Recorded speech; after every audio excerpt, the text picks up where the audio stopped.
It's v.h.s.x. What do you mean? Alright everybody, welcome back. We got another video suggested by one of you guys in a Discord community. So shout out to Spy UA for suggesting this video from Poridu, titled Cross-Examination is Insanely Powerful.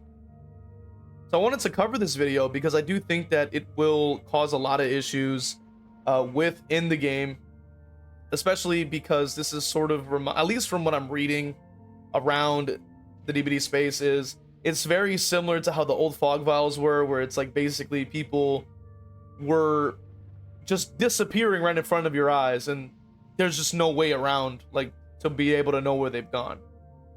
And I wanted to cover at least this video, at least breaking down exactly what that's about. And obviously, if you're curious as to what cross-examination does, it says while in the killer's tear radius, they leave light marks that last for 10 seconds that you can see. While on the killer's light marks, you gain elusive.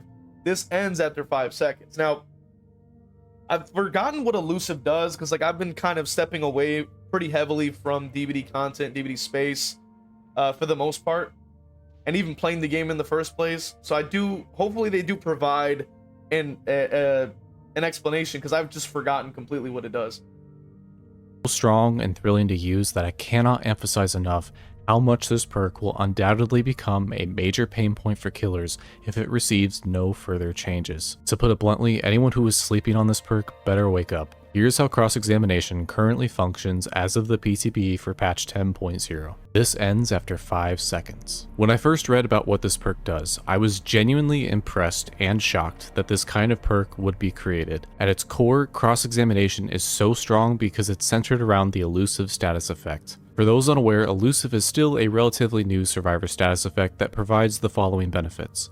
Ores are hidden, leave no scratch marks, leave no pools of blood, and make no grunts of pain. Up until this PT. Oh my lord.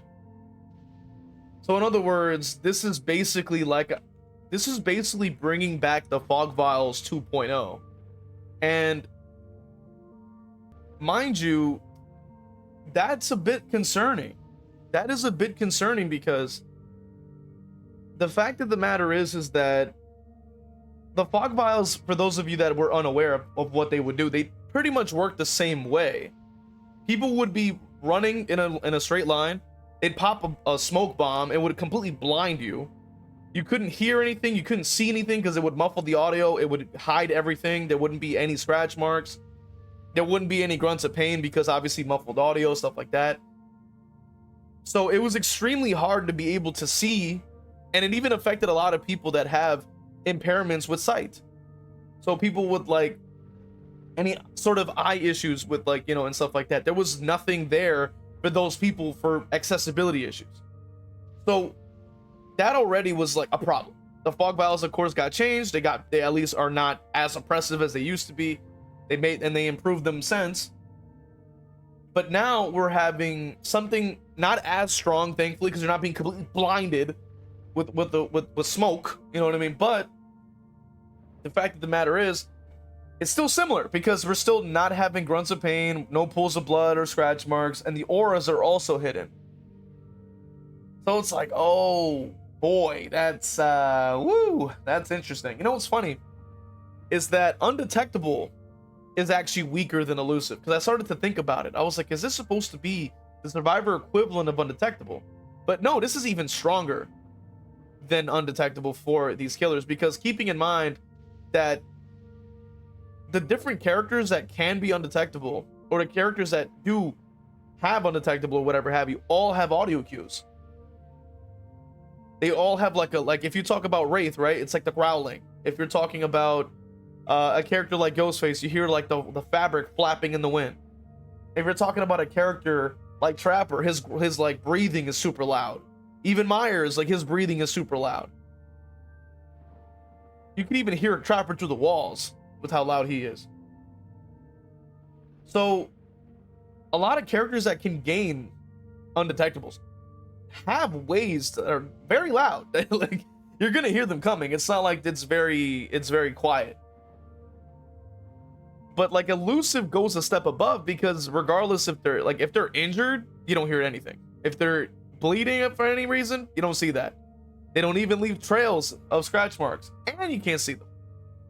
So I'm not saying it's like gigantic, drastic change difference, but like it's a step above, because survivors in general don't really make much ambient noise unless they've finished sprinting. So that would obviously mean that they're probably going to be able to use it to their advantage.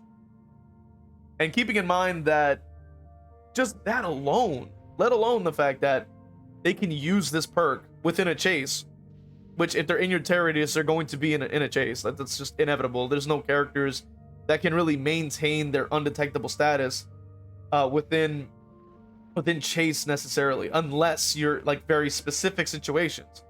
So whether a perk be active, such as like, you know, maybe Trail of Torment, or the Unforeseen, I believe it's called. Those maybe two active ways are able to kind of counter it. When it comes to a character like Ghostface, if they're marked, then you won't be revealed, but they can be revealed by a teammate. If it were to be, say, like Chucky, I forgot to mention Chucky, he also giggles quite loudly when he's undetectable as well. Regardless if he's using his power or using a perk that offers undetectable, he still has an ambient little giggle, so it's directional, mind you. So, and even though characters with lullabies don't even deal with undetectable very well, because you still hear the lullaby, it doesn't silence that either. A lot of characters are not great with their undetectable status effects, but elusive works on everybody, and it's that strong. And make no grunts of pain. Up until this PTB, there were only 3 other perks that granted elusive in some way, but with cross-examination now existing, a full loadout of elusive perks is now possible. But a full loadout of elusive perks is not a necessity, as cross-examination is insanely strong all on its own. I have previously warned about the chaos that elusive can bring to even standard DBD matches, as the status effect itself is incredibly strong in the right hands. Furthermore, there are also some killers who can be more negatively impacted by elusive. Killers like Spirit or Henry are the first examples that come to mind. Oh yeah, that's a good point. Spirit, maybe, like, I think it's like 50-50 with Spirit, because I believe she goes undetectable when she phases. So I don't know how that functions with Spirit. I can't say that I've tested it. I can't say that I've seen it. I never play the PTBs for this game. I don't think like the juice ain't worth the squeeze.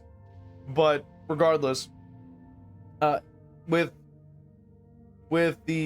Henry, we'll say, or like the Vecna from Stranger Things, yeah, he's gonna struggle pretty hard. I already, in my opinion, I think struggles as it is because of exhaustion meta, vigil, whole W meta. Like, it's like, wow, like, bro already has a very limited range. So like, and you already have to be perfect pretty much when it comes down to being able to predict a lot of the time.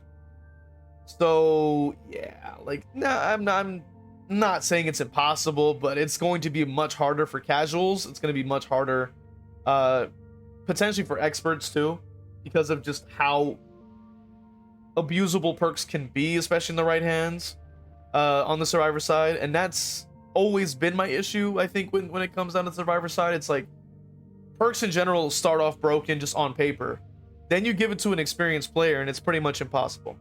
And that's also where a lot of like disagreements come with balancing with this game. Like, they believe because they face babies that therefore everyone's a baby. It's like, no, that's not entirely accurate. I mean, I know a good chunk of people are casuals, both on killer and survivor, but that also doesn't like nullify the fact that in the right hands these perks are insane. That doesn't nullify our experiences. If you have been in high MMR, you understand how quickly gens can fly. You understand how quickly a DS can just completely flip the game over. A Shoulder the Burden could completely flip the game over.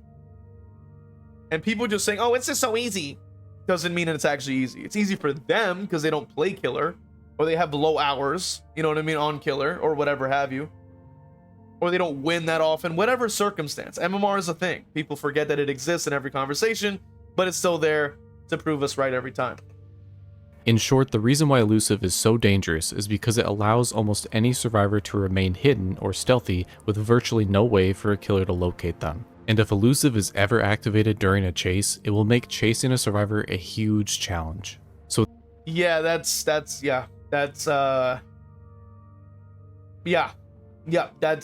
gonna affect a lot of people pretty negatively.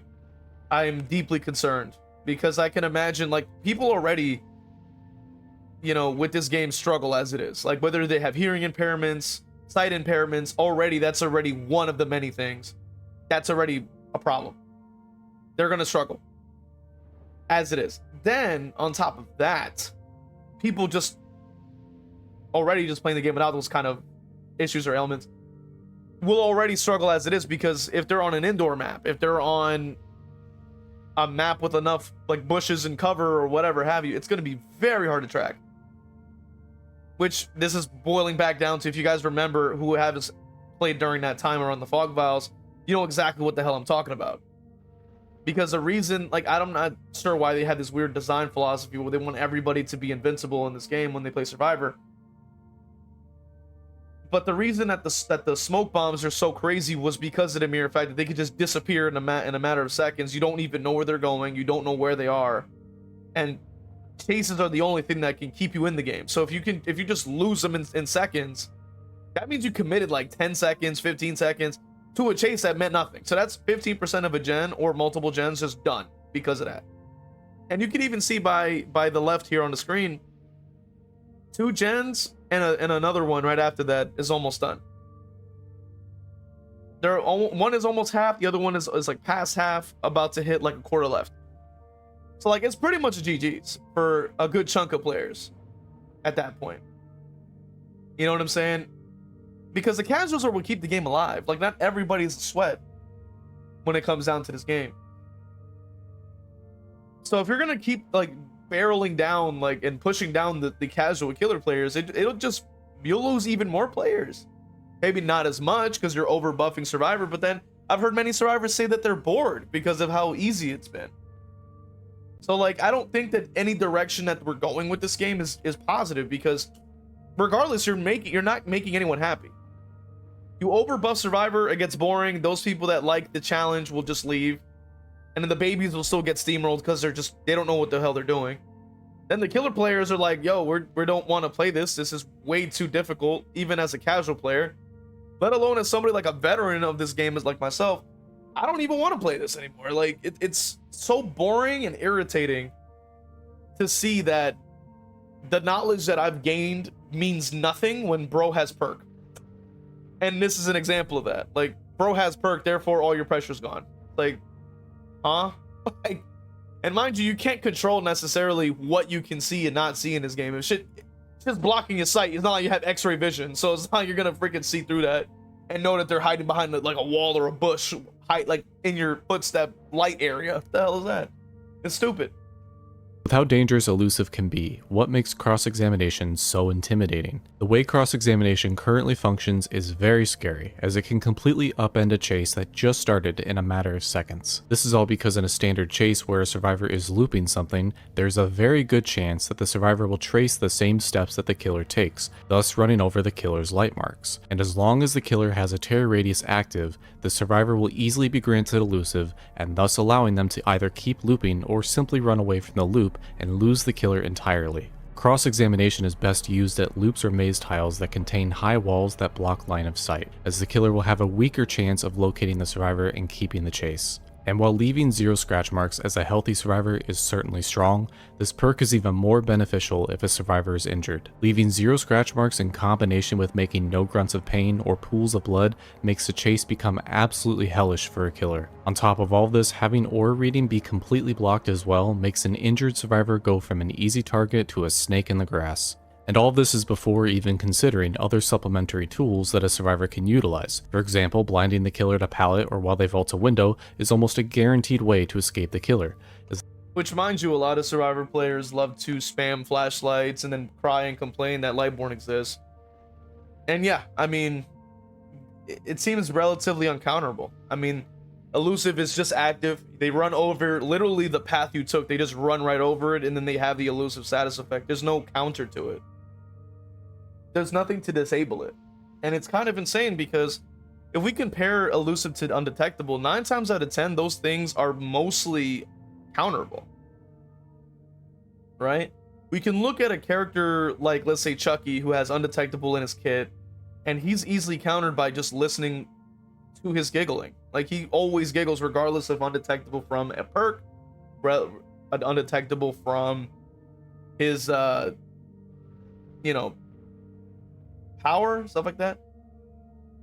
Wraith, same thing. You hear the like, he has to uncloak to hit regardless, so like that's already enough hindering as it is. But you also hear growling too. Ghostface, you can just look at him and his power is gone. So what is the counter for elusive? I mean, when you look at characters that have undetectable, or even look at the perks, right? Like unforeseen ends in 30 seconds.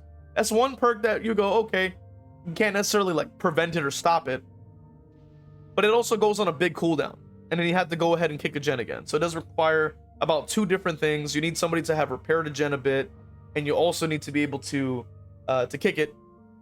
And then it, mind you, also to technically kind of weaken it, if people just communicate over a voice chat, they'll just say, hey, they have unforeseen. So like you kind of lose that element of surprise there as well. And then Trail of Torment, I think it was. That one lights up the gen, so they know to tap it. So then you'll lose your undetectable from that as well. So characters that have undetectable, or characters that have that type of option, still are quite loud, or still very easy to find, very easy to see. But then when you have a character, like when you have survivors just running over your path and completely silencing themselves, completely like removing the scratch marks, completely removing any aura potential for aura reading, so like it basically looks as if they just completely disappeared. And that's not good. That's kind of a problem. You know what I mean? And that is insane. Especially when, as I said, it's not like killers have X-ray vision, so it's not like you can see through a wall and know that they're there. There's no direct counter to elusive. There's no direct, hey, I see them, therefore it deactivates. No, it's legit like you just have it active at all times until the cooldown's up, basically. So you can kind of just refresh it by running past over the lights again. And, you know, if there's a character that can't really be undetectable in mid-chase, they will just have it again and again and again. So once again, the low-tier characters get punched in the stomach again and again and again and again. It's not good. I'm deeply concerned, but at the same time, this is the game and that's where it's heading. It wants to be a survivor's paradise. It doesn't want to be a game about being scared. It's not about trying to play as a monster and be like able to step into the shoes of the Michael Myers or the Freddy Krueger or anything like that. It's not about that anymore. It's not about replicating that horror movie experience. It's not. It's about trying to please the casual baby survivors so that they spend more money. And the veterans, they don't matter, you know what I mean? Because they already bought everything, essentially. They don't matter. So that's what it is. So I understand exactly where it's coming from when it comes down to these concerns. And I'm going to leave the link to the original video in the description so you can watch the full thing on your own. I just wanted to cover a couple talking points. Let me know your thoughts in the comment section if you think cross-examination is going to be a problem. Do you think it's going to be nothing? Do you think it's just like deeply concerning? Did you play during the fog vials? And do you think this is similar? Consider becoming a member on YouTube or Patreon, or even subbing on Twitch. I will see you guys in the next one. All right, let's go ahead and read off these wonderful members. We got Patreon, Crow Vader. All my YouTube members, Brando, Evil Blade, Cap Courteous, WTF You're Not J-Lo, Evil Peach, Cargan Falcon, Dole Whip, Noxus, Zero Mocker, Jack, Christian, and Crow Vader. Really appreciate you guys supporting, man. And if you also subbed on Twitch, just know that you got love coming your way too. Appreciate you guys, man.